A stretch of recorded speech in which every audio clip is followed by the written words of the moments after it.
Queridos irmãos, que a paz do Senhor Jesus esteja com você e com toda a sua família.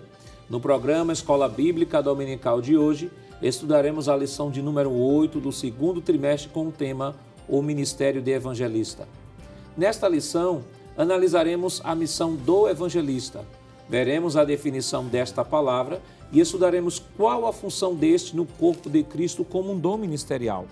Aprenderemos ainda que uma das grandes marcas do fiel evangelista, daquele que recebeu este dom ministerial, é o imenso amor que ele sente pelas almas perdidas. Quer aprender mais sobre este importante assunto? Então permaneça assistindo ao seu programa Escola Bíblica Dominical. Você sabia? A palavra evangelista vem do grego euangelistes, que literalmente significa mensageiro do bem, ou mensageiro de boas novas, formado de eu, que é bem, e angelos, que é mensageiro, denota pregador do evangelho, mensageiro de boas novas. Vejamos o que nos diz o nosso texto áureo. Mas tu, sê sóbrio em tudo, sofre as aflições, faze a obra de um evangelista, cumpre o teu ministério. 2 Timóteo, capítulo 4, versículo 5.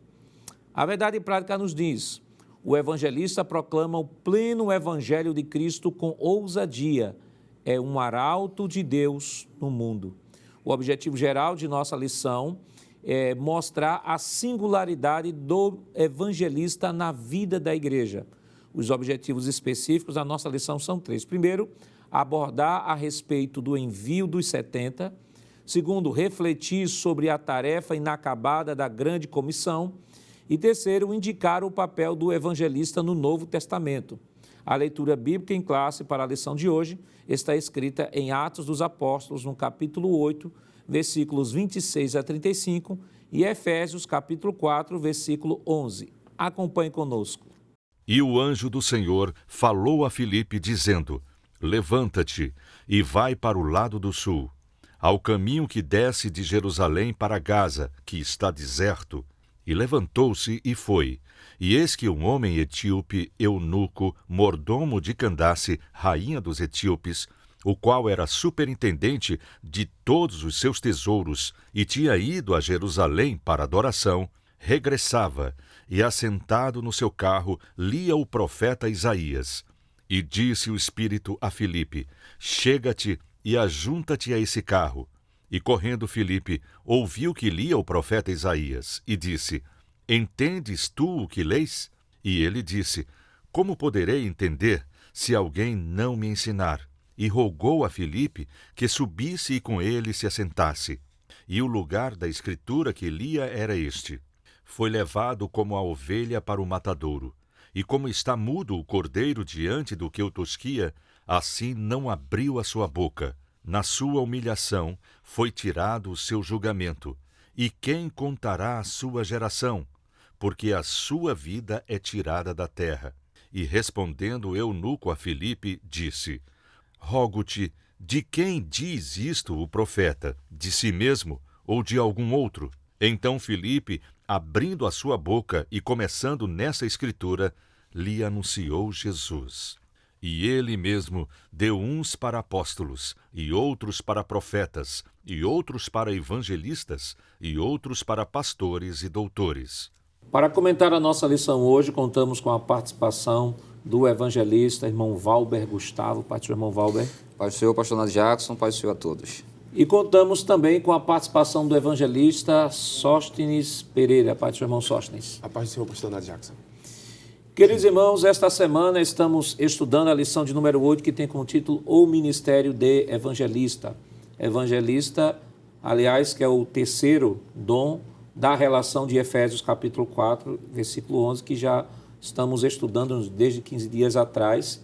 Estudamos a relação de 1 Coríntios capítulo 12 e agora estamos na segunda relação, estes dons aqui, em Efésios 4, 11, também chamados de dons ministeriais. Semana passada aprendemos um pouco sobre o ministério de profeta e naquela lição nós revisamos de que o ministério de profeta no Antigo Testamento, ele foi até João Batista, os profetas messiânicos, que anunciavam a vinda do Messias, Vimos que o ministério do profeta no Novo Testamento, aplicado especificamente aos apóstolos, aqueles que escreveram todo o Novo Testamento, e vimos aquele profeta que tem o dom de profeta, que é diferente do dom de profecia.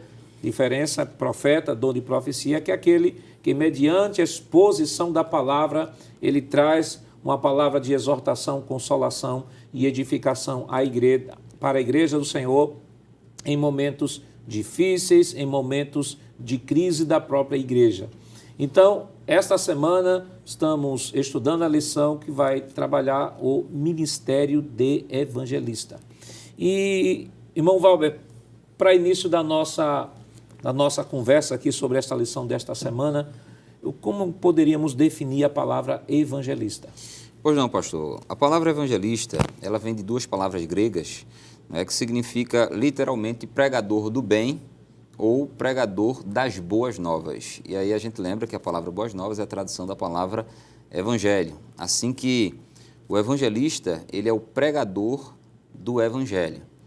E aí eu quero também ressaltar, pastor, inicialmente, como considerações iniciais, que esse evangelho, né, é o evangelho, são as boas novas de salvação em Cristo Jesus. É uma mensagem centralizada na pessoa de Jesus Cristo. Assim que o evangelista é aquele que prega o evangelho, e o evangelho são as boas novas de salvação na pessoa bendita de Cristo. Há muitos textos, pastor, que nós poderíamos citar para fundamentar essa definição, mas eu gostaria de citar apenas inicialmente Atos capítulo 8, ainda que certamente depois vamos voltar a esse capítulo e vamos voltar a esse personagem. Mas Atos capítulo 8 começa dizendo que houve uma grande perseguição contra a igreja de Jerusalém. E aí, no que houve essa perseguição, houve uma dispersão, exceto os apóstolos. E esses que se dispersaram estavam cheios do Espírito Santo, né? Estavam revestidos do poder do Espírito Santo para pregar o Evangelho. E dentre eles estava Filipe. Filipe, que foi um dos 7 diáconos escolhidos em Atos 6, mas que a gente vai ver depois que também foi reconhecido como evangelista. E aí, nessa pregação, pós-dispersão, pós-perseguição, nós vemos aqui em Atos capítulo 8, versículo 5, Lucas dizendo o seguinte: e descendo Filipe à cidade de Samaria, lhes pregava a Cristo. Assim que o evangelista é aquele que prega o evangelho são as boas novas de salvação em Cristo Jesus. É uma mensagem cristocêntrica de salvação para os perdidos e também para o retorno dos desviados. Irmão Sócio, nós estamos falando sobre o evangelista, né? O ministério de evangelista já foi definido aqui pelo evangelista Valber, que a palavra significa mensageiro de boas novas. E quando nós falamos sobre a mensagem de boas novas, nós nos lembramos das duas grandes chamadas, né? Nós temos duas grandes chamadas. Primeiro, todos nós fomos chamados ao evangelho e somos chamados também para levar a palavra. E aí nós entramos dentro daquele texto de Mateus 28, 19 e 20, que vai falar da grande comissão. Porque algumas pessoas pensam que a responsabilidade da evangelização é só daqueles que têm o dom de evangelista. Só que a Escritura mostra o contrário, mostra que todo aquele que é nascido de novo, ele, ao nascer, ele já recebe essa incumbência de levar as boas novas a todos os povos. É sim, pastor. Esta responsabilidade, ela cabe a todos os cristãos. Todos aqueles que foram nascidos de novo, eles têm essa responsabilidade de anunciar as boas novas. Jesus dirigiu essa palavra aos seus discípulos e mesmo no seu ministério terreno, Jesus enviou 12 para um treinamento, evangelizando e tendo essa experiência de anunciar o reino de Deus. Depois enviou 70 para que também eles pudessem evangelizar e operar milagres em nome do Senhor. É interessante ainda dizer, pastor, que no meio deste pensamento que o senhor apresenta, alguns irmãos também dizem assim: é necessário ser batizado com o Espírito Santo para evangelizar. Sendo que os 70, como os 12 também, foram enviados antes mesmo do batismo com o Espírito Santo. Perfeito. E a palavra evangelizar aí, no caso de pregar o evangelho, é uma palavra que ela é muito usual no mundo grego, no mundo helênico, que é justamente a proclamação. Enquanto Atos 1 e 8 vai tratar justamente do batismo com o Espírito Santo para quem é uma testemunha ao ponto de se tornar um mártir. Mas a proclamação, ela cabe a todos os crentes, anunciando as boas novas de salvação que Jesus Cristo é o Senhor e Salvador, que veio a este mundo, morreu para perdoar o pecado do homem e conduzi-lo ao céu.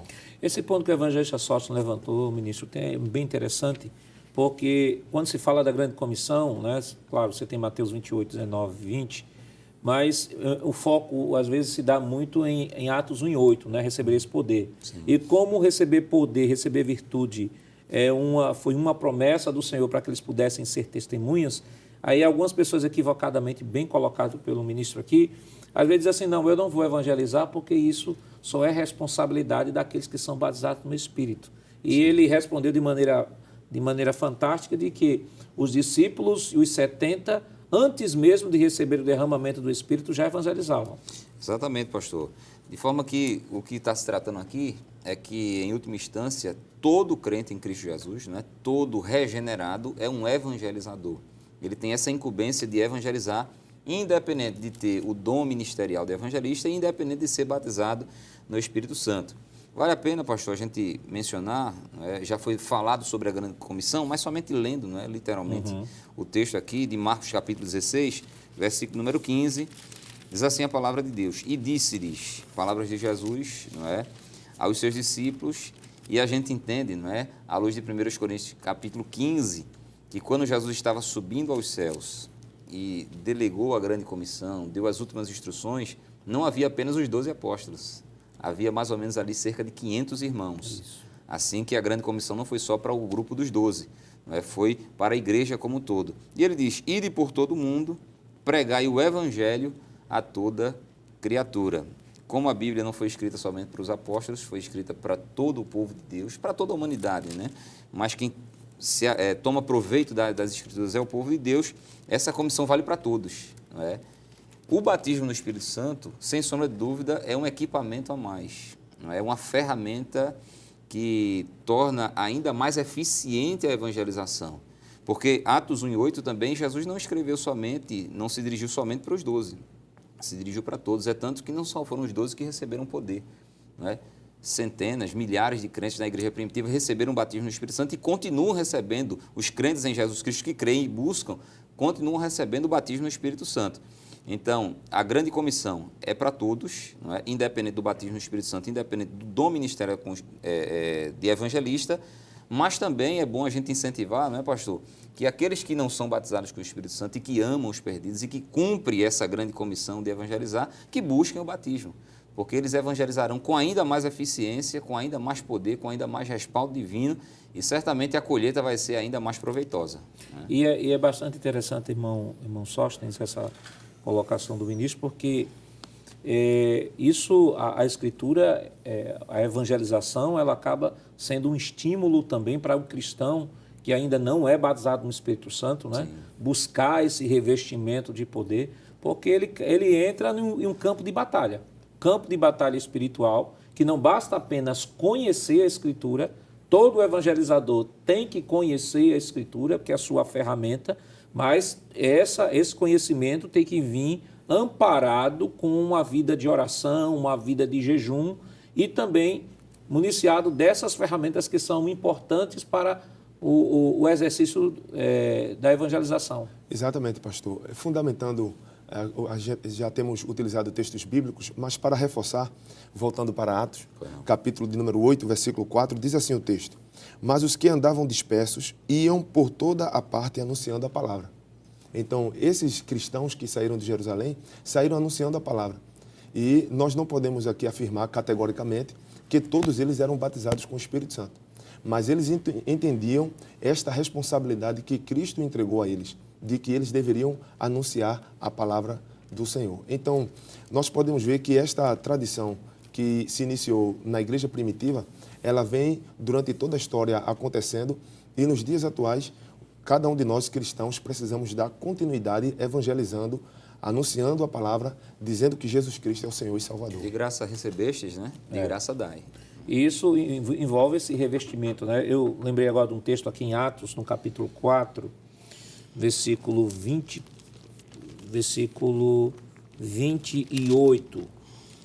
27 ao 30, diz o seguinte: porque verdadeiramente contra o teu santo Filho Jesus, que tu ungistes, se ajuntaram não só Herodes, mas Pôncio Pilatos com os gentios e os povos de Israel, para fazerem tudo o que a tua mão e o teu conselho tinham anteriormente determinado que se havia de fazer.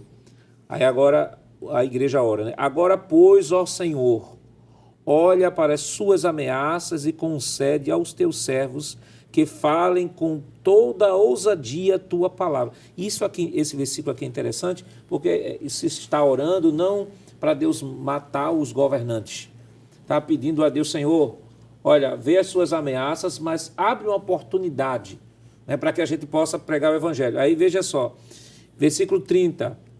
Enquanto estendes as tuas mãos para curar e para que se faça sinais e prodígios pelo nome do teu santo Filho Jesus. Então, a igreja aqui entende perfeitamente que a grande comissão ela só pode ser exercida fielmente quando na dependência do Espírito Santo, né, evangelista? Exatamente, pastor. E aí, me permita já fazer um outro link, não é porque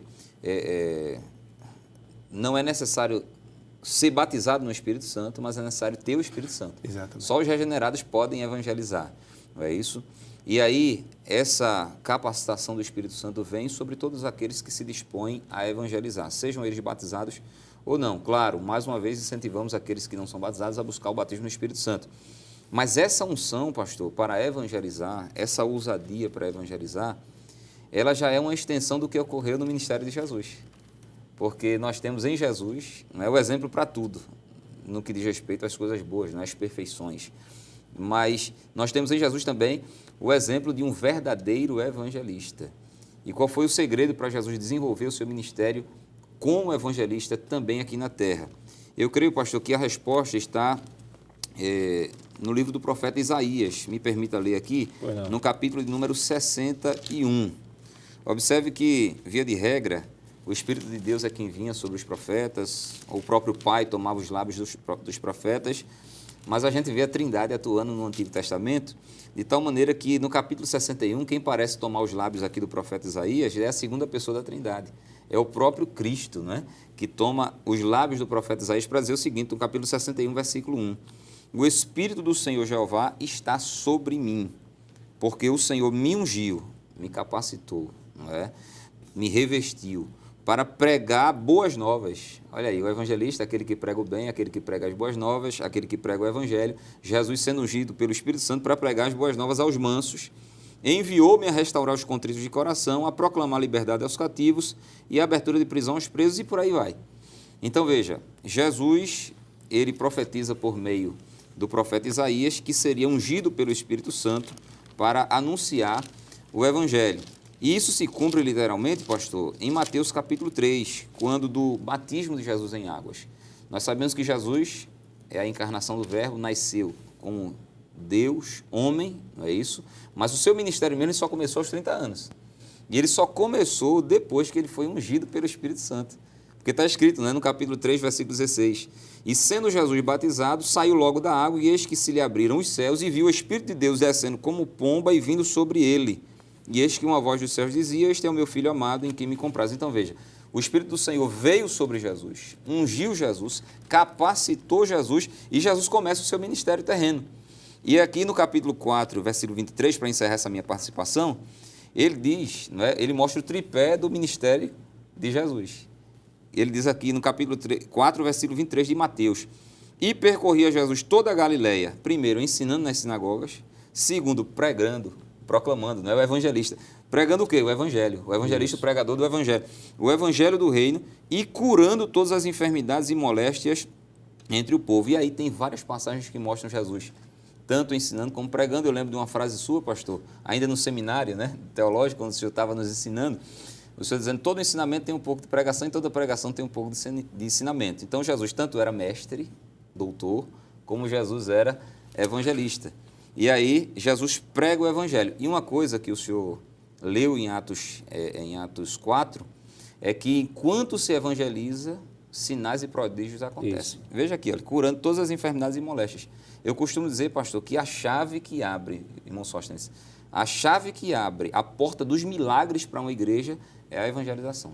toda vez que se começa a evangelizar, Jesus respalda com milagres e maravilhas. Isso já é aquela promessa, né, de Marcos no capítulo 16, né? E estes sinais seguirão aos que creem. Isso. Falando ainda sobre o Senhor Jesus, o senhor falando da unção de Jesus para a evangelização, nós temos aqui Atos 10 e 38, que diz o seguinte: como Deus ungiu a Jesus de Nazaré com o Espírito Santo e com virtude, Isso. o qual andou fazendo bem e curando a todos os oprimidos do diabo, porque Deus era com ele. Quais são outros exemplos de evangelistas no Novo Testamento? Jesus é o supremo exemplo. Mas isso, é claro, nós estaremos comentando depois do nosso rápido intervalo. Voltamos já.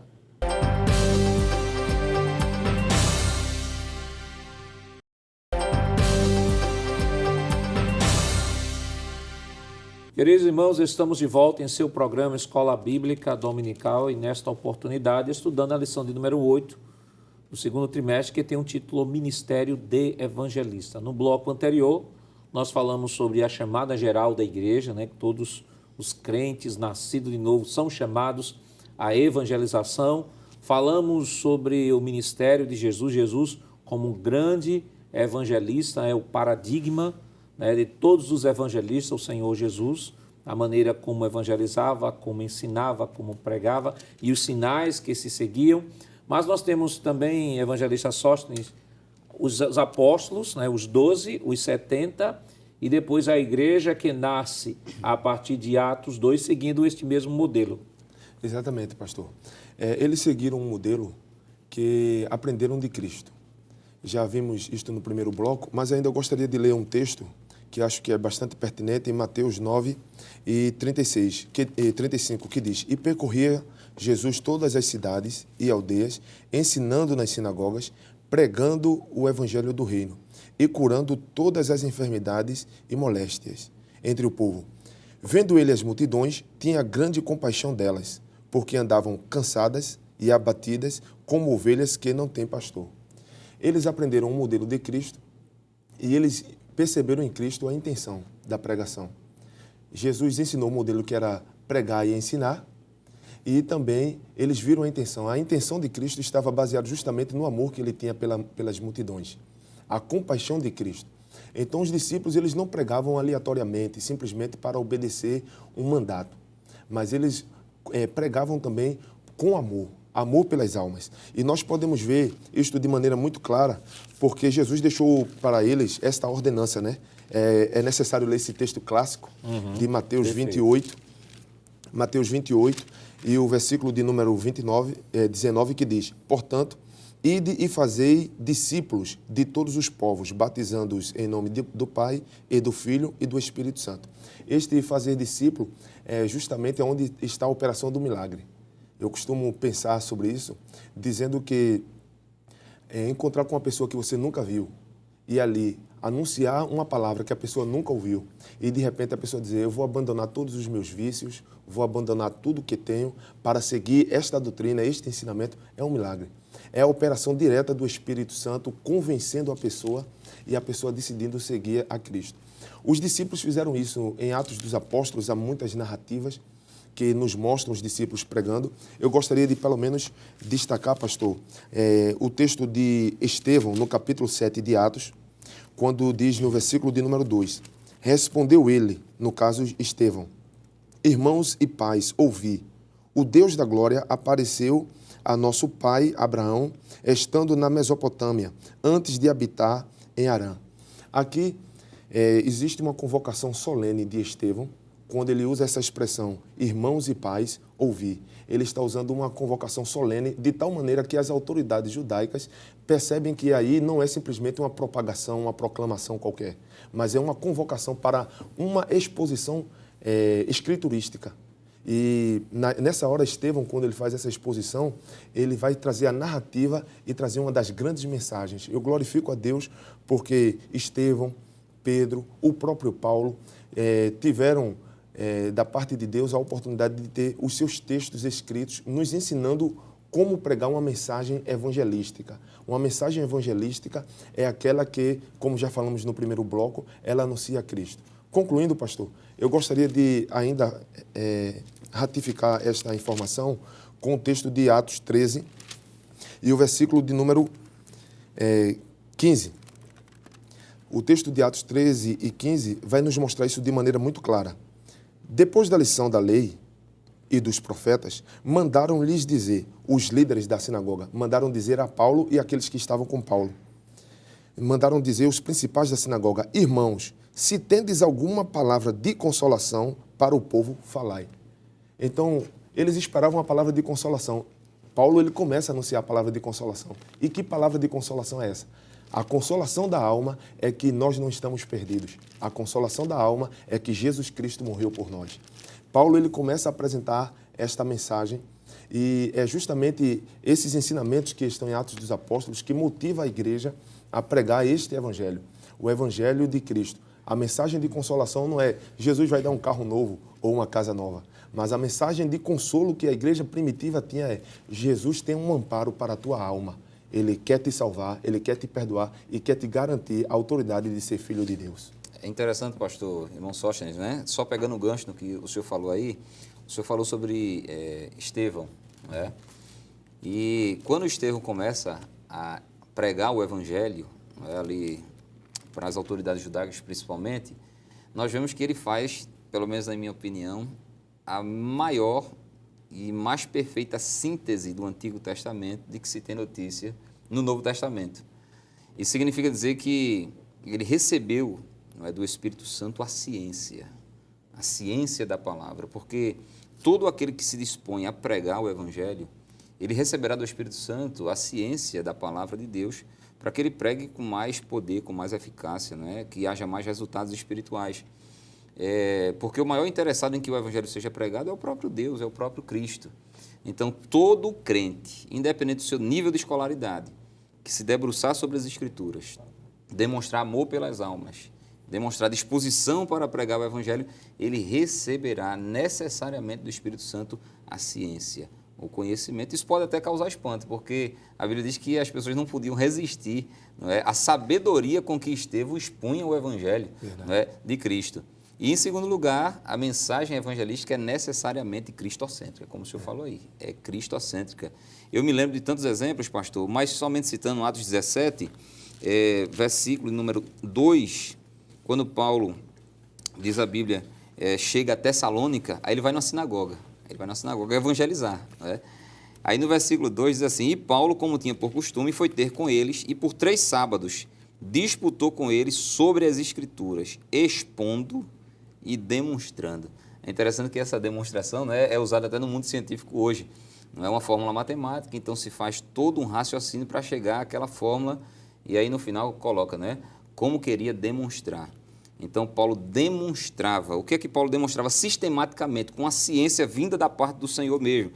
Ele demonstrando que convinha que o Cristo padecesse e ressuscitasse dos mortos. E este Jesus, veja, a mensagem cristocêntrica o tempo todo, que vos anuncio, dizia ele, é o Cristo. Então, ciência da palavra virá sobre todos aqueles que se dispõem a evangelizar. E a mensagem deve ser sempre cristocêntrica, porque é a mensagem cristocêntrica que gerará os resultados espirituais esperados por Deus. Né? E isso é essencial porque não é apenas ter a consciência de que foi chamado por Deus para levar a palavra, né? Mas estas boas novas, como disse aqui o evangelista Sóstenes, não é as boas novas de você vai receber um carro novo, ou as boas novas de que você vai receber uma casa nova. Seculares, não. Né? As boas novas de Deus é justamente, olha, você está perdido, por condições próprias você não pode se salvar, mas eu tenho as boas novas. Se arrependa que Cristo morreu na cruz por você, já pagou o preço e Deus oferece a salvação como ato de graça.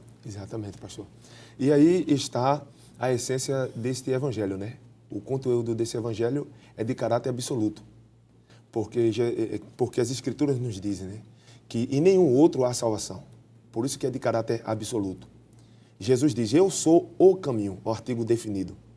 É de caráter absoluto. Esse conteúdo também é de caráter superior, porque somente o evangelho concede a autoridade de o homem ser chamado filho de Deus. Somente o Evangelho concede esta liberdade através do perdão de pecados. Somente o Evangelho diz que o corpo do homem é transformado em templo e morada do Espírito Santo. Então, esse é o conteúdo do Evangelho, de caráter absoluto e superior. E a palavra, ministro Valber, ela foi escrita para o povo, não foi escrita para um universo fechado de teólogos, de filósofos. Né? Não, ela foi escrita pelo povo, tanto que a linguagem da Escritura é a linguagem do povo, e como o senhor disse agora há pouco, né, qualquer crente pode buscar, pode ler, pode se dedicar, e o Espírito Santo é o agente de maior interesse que as pessoas compreendam a palavra e possam propagar esta palavra. E aí eu lembrei agora de um texto, em Lucas capítulo 24, versículos 45, 46 e 47, que diz o seguinte: então abriu-lhes o entendimento para que compreendessem as Escrituras. Isso. Ora, os discípulos andavam com Jesus, tiveram o maior seminário teológico do mundo, com o melhor de todos os professores. E ele não só via os ensinamentos que Jesus proferia, mas via na prática, né? É por isso que Lucas vai dizer em Atos dos Apóstolos aquilo que o Senhor não só começou a fazer, mas a ensinar. Ele fazia e depois ensinava. Olha, eu fiz isso por conta disso, eu fiz isso por conta disso. Mas mesmo assim, tendo a aula da prática e teórica, os discípulos de vez em quando diziam: eu não estou entendendo, não estou alcançando. Então o Senhor Jesus precisou abrir o entendimento para que ele compreendesse as Escrituras. Aí Lucas continua dizendo: e disse-lhes, assim está escrito, assim convinha que o Cristo padecesse ao terceiro dia, ressuscitasse dos mortos, e em seu nome se pregasse arrependimento e a remissão dos pecados em todas as nações, começando por Jerusalém.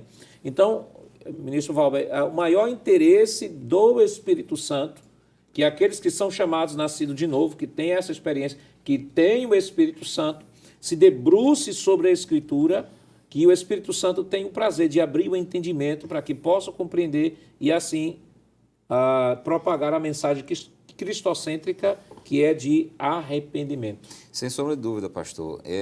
Se requer de todos aqueles que se dispõem a evangelizar que conheçam o conteúdo daquilo que eles vão evangelizar, que é o Evangelho.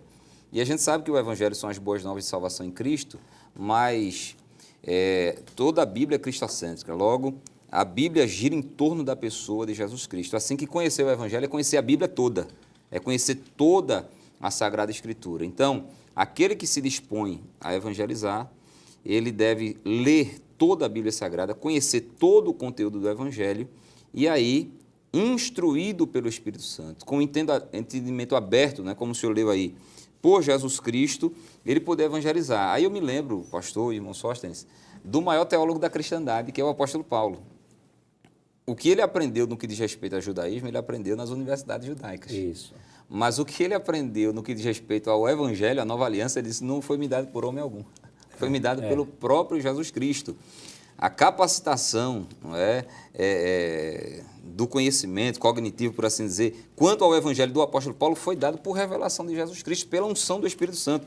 Por isso que ele pôde dizer, por exemplo, o que está em Romanos capítulo 1, e aí eu posso dizer que Romanos é o Monte Everest do pensamento paulino. Isso. Nada há mais alto, nem mais largo, nem mais profundo do que a carta aos Romanos no Novo Testamento. E aí ele diz o seguinte, no capítulo 1 de Romanos, versículo 15: e assim, quanto está em mim, estou pronto. Veja, ele diz: eu estou pronto para também vos anunciar o Evangelho. Olha aí, o evangelista Paulo, né?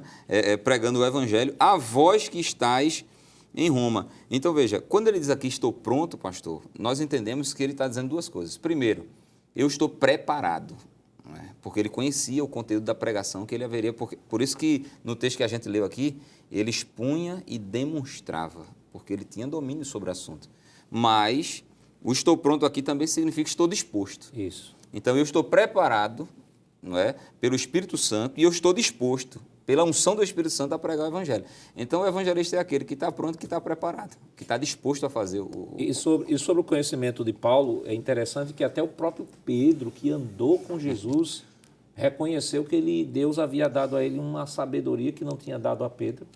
E Pedro fala isso na segunda carta do apóstolo Pedro, capítulo 3, versículo 15, diz assim: e tende por salvação a longanimidade de nosso Senhor, como também o nosso amado irmão Paulo vos escreveu, segundo a sabedoria que lhe foi dada. Agora veja a admiração de Pedro aqui. Ele reconhece que Paulo recebeu a sabedoria de Deus, e veja o versículo 16. Falando disto, como em todas as suas epístolas, entre as quais há pontos difíceis de entender. Até Pedro reconhecia que Paulo falava, irmão Sóstenes, ministro Sóstenes, com uma clareza, com uma profundidade, que ele disse, olha, eu andei com Jesus, mas eu não aprendi isso não, mas eu reconheço que Deus deu a ele o que não me deu. Ele cita justamente isso, né, na sua primeira carta aos Coríntios, 11, 23, né? Sim. Porque eu recebi do Senhor. Então ele tinha essa consciência de que tinha recebido do Senhor.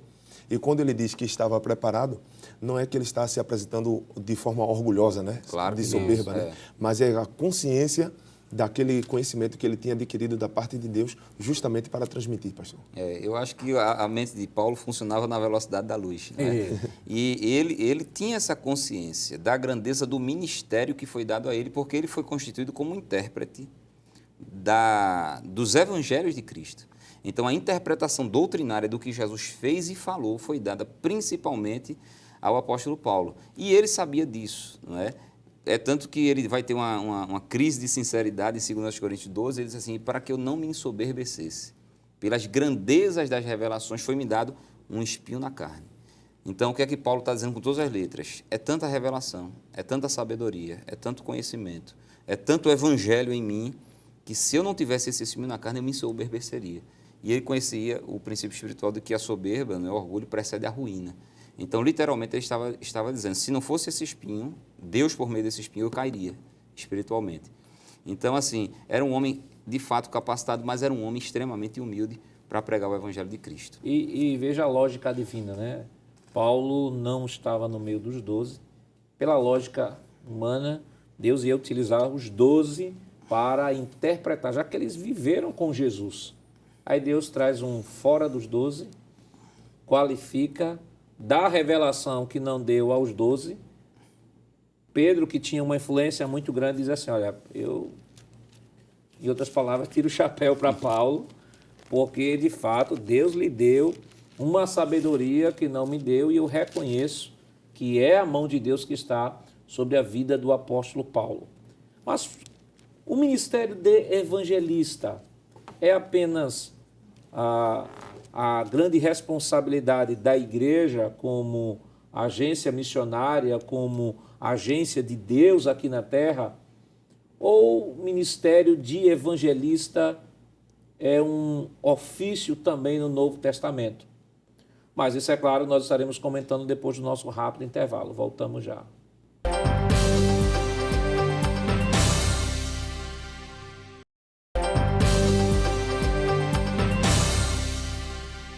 Queridos irmãos, estamos de volta para o último bloco do seu programa Escola Bíblica Dominical, e esta semana estudando o Ministério de Evangelista. Nos 2 blocos anteriores, nós comentamos sobre a grande comissão, falamos que Jesus é o grande evangelista, é o paradigma do evangelista. Nós vimos que o mestre separou 12, depois 70 para a evangelização, e essa comissão foi dada antes mesmo do batismo no Espírito Santo. Nós temos a promessa do Senhor em Atos 1:8, em que ficasse em Jerusalém até que do alto sejasse revestido do poder, como um instrumento ou mais uma ferramenta para a execução desta grande comissão de Mateus capítulo 28, versículo 19 e 20. E vimos aqui que os discípulos seguiram literalmente aquilo que foi ensinado pelo mestre. E aí, a partir de Atos 2, nós temos a primeira pregação do apóstolo Pedro com autoridade, pregando o evangelho na sua essência, que é isso que também pontuamos, não é só pregar o evangelho, mas pregar de fato o evangelho, que é boas novas, e as boas novas é a mensagem de arrependimento, conclamando que todos estão debaixo do pecado, que se arrependam, e que há uma oferta de Deus, graciosa de Deus, e de fato graciosa em oferecer a salvação a todos aqueles que creem. Mas também nós vemos no Novo Testamento, o ministério de evangelista também como ofício, como demonstrado em Atos dos Apóstolos. E sobre isso, evangelista Valber, nós temos um grande exemplo que é o Felipe, né? Felipe, que era diácono, que serviu inicialmente como diácono, e que agora o texto o aponta como o evangelista. Exatamente, pastor. Me permita só voltar ao texto clássico, né, para a questão dos dons ministeriais. São dons do Espírito, né, dons espirituais ministeriais, que é Efésios capítulo 4, versículo 11, né, que o apóstolo Paulo, inspirado pelo Espírito Santo, portanto, o que ele está falando aqui é a palavra de Deus, é irrevogável, né, é inquebrantável, é válido para todos os tempos e todos os lugares, é supracultural, enfim.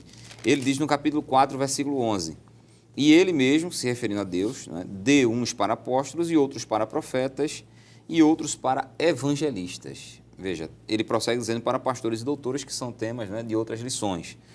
E, pastor, nós podemos dizer que esse dom ministerial permanece, porque Deus deu para a igreja. Não é? A igreja ainda está na terra.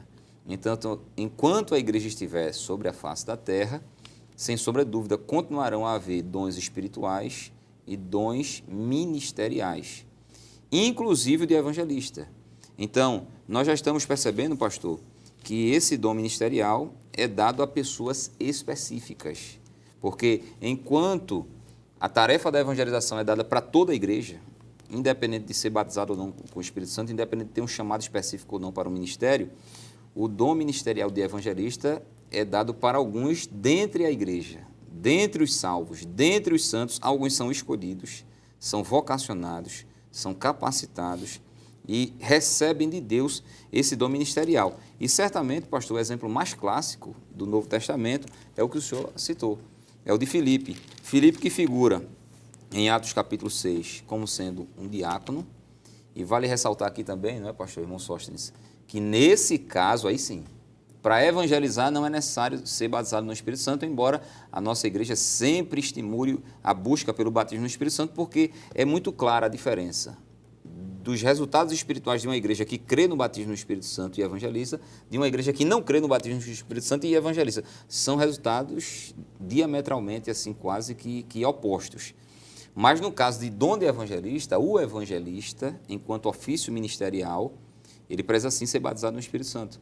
Porque está escrito no capítulo 6 e o versículo número 3, não é, de Atos dos Apóstolos, que um dos pré-requisitos para se exercer o diaconato era que se fosse cheios do Espírito Santo.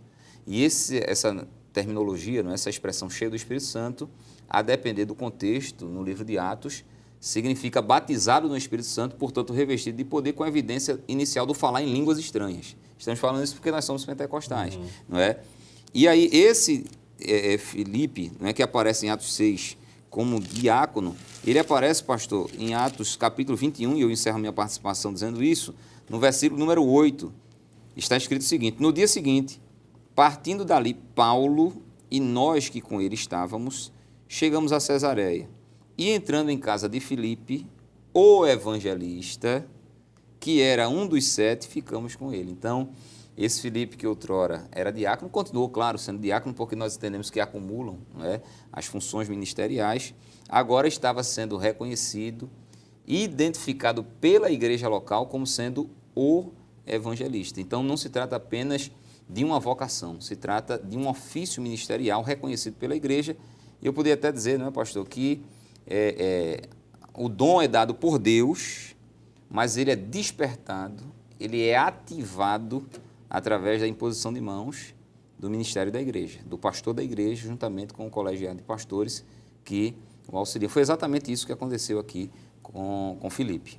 Aliás, é essa mesma metodologia, né, que é utilizada para o reconhecimento do ministério do apóstolo Paulo.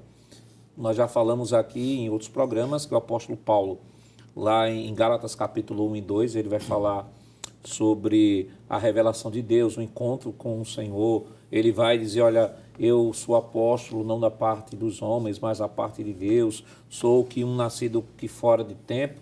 Mas aquele discurso do apóstolo Paulo em nenhum momento era um discurso contra a autoridade do governo da igreja. Ao contrário, ele estava se defendendo, ministro Sóstenes, daqueles que não reconheciam, né, o seu ministério. E mesmo o apóstolo Paulo, capítulo 9 de Atos dos Apóstolos, mesmo o governo da igreja sabendo que ele foi que ele foi escolhido por Deus, queria ser um vaso escolhido. Mesmo começando a pregar com aquela vocação que Deus havia dado, mas houve um momento em que ele teve que se ausentar, passou 14 anos nos bastidores. Eu acredito que o apóstolo Paulo é um grande exemplo da metodologia, do reconhecimento do ministério que ocorre dentro do seio da igreja. Primeiro, Deus vocaciona e depois Deus consolida essa liderança através do reconhecimento. Que isto podemos ver lá em Gálatas 2:9, quando ele diz, olha, quando conheceram a graça que me foi dada, que graça é essa? Dom. Quando reconheceram Tiago, Cefas e João, as colunas, ou seja, quando o ministério, o governo da igreja entendeu e percebeu que havia um dom sobre mim, impôs as mãos, que é isso que o evangelista Valber trouxe. Então, o evangelista Filipe é um grande exemplo desse reconhecimento da igreja com relação à sua vocação ministerial. Exatamente, pastor. Ainda sobre Paulo, nós podemos ver que Estevão, quando foi enviado, porque Estevão não vai por conta própria para Antioquia, mas ele é enviado pela igreja de Jerusalém. Ele, chegando em Antioquia e vendo o contexto da igreja que estava ali, ele vai à procura de Paulo e traz Paulo. Paulo não vem por conta própria. Depois que Paulo está ali, ele começa a desenvolver o trabalho. Em Atos 13, a igreja reconhece a direção do Espírito Santo e despede-os para que vão para a obra missionária. Mas em seguida, quando acaba a primeira parte da obra missionária, o apóstolo Paulo volta e presta relatório à igreja. É importante entender essa dinâmica que está sobre os ministérios e o exercício de cada ofício para que não se entenda no contexto de uma autonomia totalmente desvencilhada do contexto escriturístico. Mas, voltando à questão do próprio Filipe, pastor, nós podemos ver que ele exercia o ministério de evangelista. E aqui nós precisamos fazer uma diferenciação entre aquele que proclama, que é uma vocação para todos, todos nós temos a responsabilidade de proclamar o evangelho, e há uma diferença entre o ministério. Ministrar o evangelho é diferente de proclamar o evangelho. Então, nós podemos perceber, voltando ao texto clássico, para essa lição, que é Efésios, capítulo de número 4, o versículo de número 11, percebemos logo um princípio seletivo de Deus, a uns. Em primeiro lugar, nós percebemos aí que Deus chama uns para apóstolos, outros para profetas, outros para evangelistas e outros para pastores e doutores. Então, essa aqui não é uma vocação geral, mas é uma vocação seletiva. Específica. E como ela é uma vocação específica, é importante se entender que o ministro, ele tem um propósito a ser cumprido. Deus entrega esse ministério tendo em vista o aperfeiçoamento dos santos, que é diferente de uma proclamação. Então, nos homens que foram desenvolvidos este ministério, foi entregue este ministério, eles têm uma função específica a ser cumprida. É interessante, pastor, que Filipe, no capítulo de número 8 de Atos, ele exerce o ministério de evangelista. Os apóstolos Pedro e João vão até Samaria supervisionar o trabalho de Filipe. Filipe não está exercendo um ministério de pastoreio, mas de evangelista. E há alguém, porque o evangelista auxilia o pastor, e há alguém ali que vem pastorear, supervisionar o trabalho desenvolvido por ele. Mas já no caso de Timóteo, na segunda carta, capítulo 4, versículo 5, Timóteo é pastor.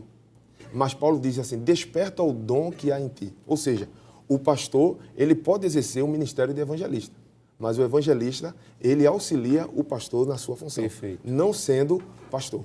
Isso é bem compreendido, Nós temos a nossa declaração de fé, declaração de fé das Assembleias de Deus, e isso fica bem compreendido aqui na página de número 137, onde vai falar sobre o ministério da igreja, e temos o tópico 3, que fala pastores e evangelistas. Ele diz o seguinte: estes são geralmente identificados como ministros do evangelho em nossas igrejas e nas convenções. E ele chega a dizer aqui o seguinte, lá no finalzinho: os evangelistas são homens separados para o exercício de importante ministério na área do crescimento da igreja como proclamadores das boas novas. Ou seja, a nossa igreja não só enxerga o ministério de evangelista como um dom, como uma vocação, mas também como um ofício que deve ser reconhecido, porque é legitimado no Novo Testamento, em especial a figura de Filipe, irmão Glauber. Exatamente, pastor. Então, o que a gente está dizendo aqui é que o evangelista é um crente salvo, não é regenerado, com um chamado específico para exercer esse ofício ministerial. E é claro que uma vez que ele foi chamado por Deus para ser um evangelista, ele receberá de Deus uma unção maior para evangelizar, para proclamar, para ganhar os perdidos, os desviados, enfim. Que ele não exerce o ministério autonomamente, não é? Porque ele está debaixo de autoridade dos pastores, não é? E do pastor da igreja, e que também, o senhor acabou de ler aí na declaração de fé, pastor, que ele também, não é? Pode ser chamado de ministro, não é? De ministro. Uma das muitas referências bíblicas que mostram o ministro. Claro que a palavra ministro no Novo Testamento, de uma forma geral, significa servo, significa escravo. E aí, desse ponto de vista, todo crente é um servo, todo crente, não é um servo de Deus. Mas veja, por exemplo, 2 Coríntios capítulo 3, versículo 6, nós vemos o apóstolo Paulo designando esse termo ministros, e está muito claro aqui que ministros aqui não são todos os irmãos, não é toda a membresia da igreja. É um grupo muito específico de irmãos, de crentes, que tem um chamado ministerial para exercer governo sobre a igreja, porque como o irmão Sóstenes disse, em Efésios 4, o evangelista, assim como os demais também, é um instrumento de santificação, não é, de aperfeiçoamento, de amadurecimento dos crentes. Logo, ele exerce liderança. Então, 3 e 6 diz assim: o qual nos fez também capazes de ser ministros do Novo Testamento. Claro que o apóstolo Paulo não está se referindo à membresia da igreja. Ele está se referindo certamente ao colégio apostólico, né, e aqueles que tiveram um chamado específico também para ser evangelista. Isso aqui é muito profundo, né? Ministros do Novo Testamento, embaixadores da nova aliança, não da letra, porque aí a letra teve um mediador, teve um embaixador que foi Moisés, o mediador da nova aliança é Jesus, não é? Mas a interpretação doutrinária dessa nova aliança foi dada a esses ministros, dentre os quais nós destacamos aqui o apóstolo Paulo. Ele disse: ministros do Novo Testamento, não da letra, mas do Espírito, porque a letra mata e o Espírito vivifica, não é? Então, o apóstolo Paulo está se identificando como ministro e está identificando outros como ministros que também, não é, como disse, pastor é evangelista, o evangelista não é pastor. Não é? Então, Paulo, enquanto apóstolo, enquanto pastor, era evangelista também, ele tinha o dom ministerial de evangelista, mas ele está incluindo outros nesse rol, e aí fica muito claro, tanto quando ele se designa, também se dirige a Timóteo, por exemplo, dirigindo-se a ele também como ministros, enfim. Então, o ministro, no Novo Testamento, no entendimento também da nossa igreja, ele ou é evangelista ou ele é pastor. Assim que o ministro também o evangelista também pode ser designado como ministro. Alguns, às vezes, até criticam, né? Dizem assim, não, nós não podemos falar de ofício de evangelista, né, como ministro, porque nós não vemos uma ordenação no Novo Testamento. Se a gente for trabalhar por essa régua, muitos cooperadores de Paulo a gente não vai também considerar como cooperadores, porque nós não vemos relatos na Escritura de que, diferentemente de Paulo, né, que Paulo deixa claro, porque Paulo teria que fazer esse registro, sim, de que ele estava debaixo do governo da igreja. Ele não tinha um ministério independente, né, como o ministro Sóstenes aqui bem argumentou. Ele não tinha um ministério independente, ele estava debaixo do governo da igreja. E o texto deixa claro. Ele diz: quando conheceram a graça que me foi dada, Tiago, Cefas e João, colunas da igreja, e puseram as mãos sobre mim e sobre Barnabé.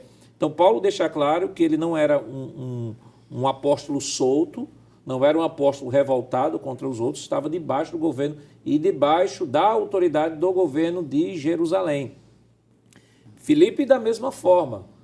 Filipe, de igual forma, nós não podemos em nenhum momento achar, não, porque a ausência do texto de um momento de ordenação, então não vai legitimar isso, porque fulano de tal não vê ele como ministro, ou tal autor não vê como ministro. Bem, essa é a interpretação pessoal de quem, à luz apenas do que está no texto, às vezes quer buscar além daquilo que o texto já estabelece.